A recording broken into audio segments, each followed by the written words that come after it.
when we are just sitting here constantly feeling awful about the harm that you have brought to others or we have brought to another. Accountability has to be neutral. There is no punishment. And I shared a story last week about my own journey of, being accountable to a friend who I know that I've harmed. And it's still like, oh, wow. It's still like I was crying because those things are real. Again, this is grief work. This is trauma work. It's going to come up, but I'm not going to punish myself for it, right? I can own it. And in owning it, and not abusing, right? Not bringing self harm or allowing anyone else, right? My running theme for years, even in my first marriage, is like when something is brought up to me and I'm like, listen, even Jesus was nailed to the cross once. You're not going to keep nailing me. Like, that's it. We dealt with it. We confronted it. And that's different from like, hey, something else came up with this harm that you brought to me and I want to discuss it. But what you're not going to do is make something punitive. Like, oh, you did this and I'm going to continuously bring up that you did this and I'm going to continuously nail you for the same thing. We need to move through, be accountable. It's not a punishment. Okay. What's the next step? How does this look? This is harmful. You continue to bring harm. Something, whatever is going on, comes up, but it can't be punishment. I gave an example for home. I said a parent apologizes to the child after realizing they dismissed their feelings. They work together to establish a healthier communication approach.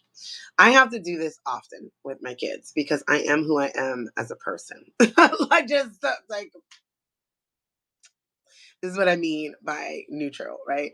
There's a few things, right? I am a New Yorker. I am from the Bronx. I am a Gen X parent. I am tired. I'm 45 and my youngest is 5. My oldest will be 29 in July. So there's a lot of factors that go into my parenting. And sometimes I don't have it. And I'm like, hey, shut the fuck up. Please shut the fuck up. And they're like, why would you say shut the fuck up to me? That hurt my feelings. And I'm like, oh wow, I'm sorry. I didn't think about that, right? I apologize. I shouldn't have said shut the fuck up. Next time when I am tired, I will be like, hey, I'm tired. Can we just have a moment of silence or be quiet? Or can you recognize when I am burned out? Can we work on those signs when it's like I can't do anything? And there's other people that you could ask. There's another sibling or something, right? Because there's community care. So is there somebody else that you could ask to get the milk out of the refrigerator? Not me when you see I'm engrossed in something or what have you. And through that, it's like I just owned it. I shouldn't have said shut the fuck up. That's not cool. Okay, so what can we do next time? So, and apologizing. I apologize. I didn't mean to hurt your feelings. That wasn't my intention. But here we are. Let's look for future things that we could do. Both of us together, a community approach. If you see I'm in front of my laptop and I'm working, is there no one else that can help you? Okay, that's good. And so we move through that whole thing. I gave one even with ourselves, right? Like this work, we're unpacking. Good morning, Janine. Hi. I'm happy to see you here. Someone recognizes that they've internalized harmful bias and actively seeks education, conversation, and reflection to unlearn and grow.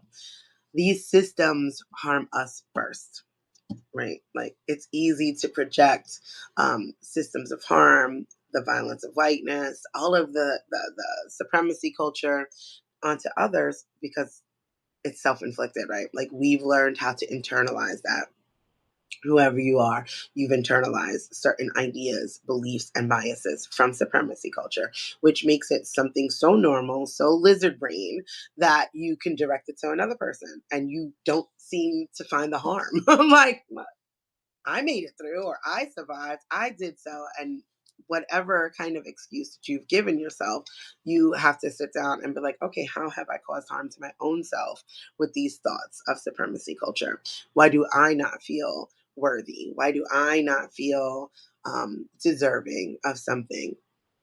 Whatever is going on inside of that, and just owning, wow, I really internalized these beliefs. And in doing so, I'm causing myself some harm. I'm not going to punish myself for that. I'm going to recognize that there are systems at play that are intentionally set up for us to go against each other. for us to go against ourselves in order to make it easier to go against each other. And I'm going to move through those sorts of things. Of course, I give a work example, and you get that in the follow up. Pardon me.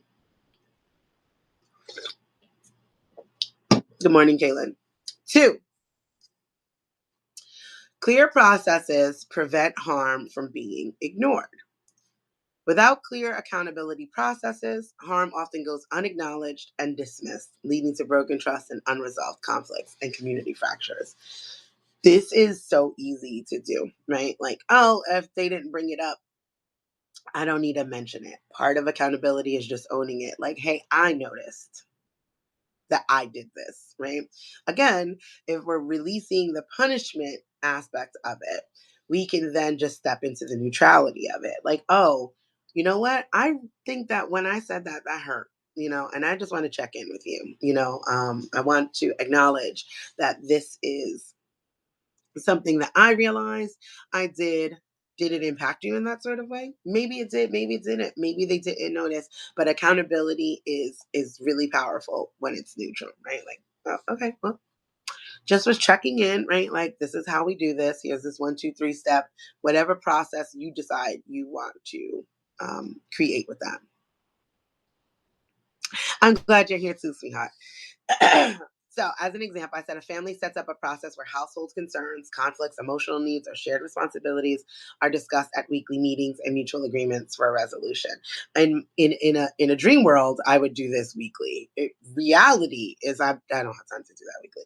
I don't even have the desire to do that weekly. Like I said, my goal is monthly. We usually get down to quarterly. However, we will address issues right then and there, right? Like when, hey, I did not like that. And they are all very much empowered. At home, I have now a three. So three, Shady will be six, March 6th. Oh, it's her golden birthday. Okay, so 3, 6, 9, 12 at home. And I promise you, all of them have something to say, right? I didn't like that. Whatever is going on, and they will check me in that moment, right? That's another thing. You have to allow yourself to be checkable. And that's not easy in supremacy culture because the hierarchical brain kicks in, right? Like, who the hell is this 5-year-old talking to me? And sometimes I have to gather myself, like, my God, this tiny human really has a thought, really has feelings. And it's like, oh, I have to really, they're very serious about what they're saying, right? So I am very intentional about not dismissing their feelings or just thinking they're so cute. Right, because they are. They're like, I'm like, you are this big and you're talking to me with no fear. And that is absolutely amazing to me, right? Because I might have been like knocked on my ass when I was your age if I tried this. So just those processes, right, of undoing something, even when you are a community leader and someone comes to you, that hierarchical brain is going to come in. Like, I am your boss.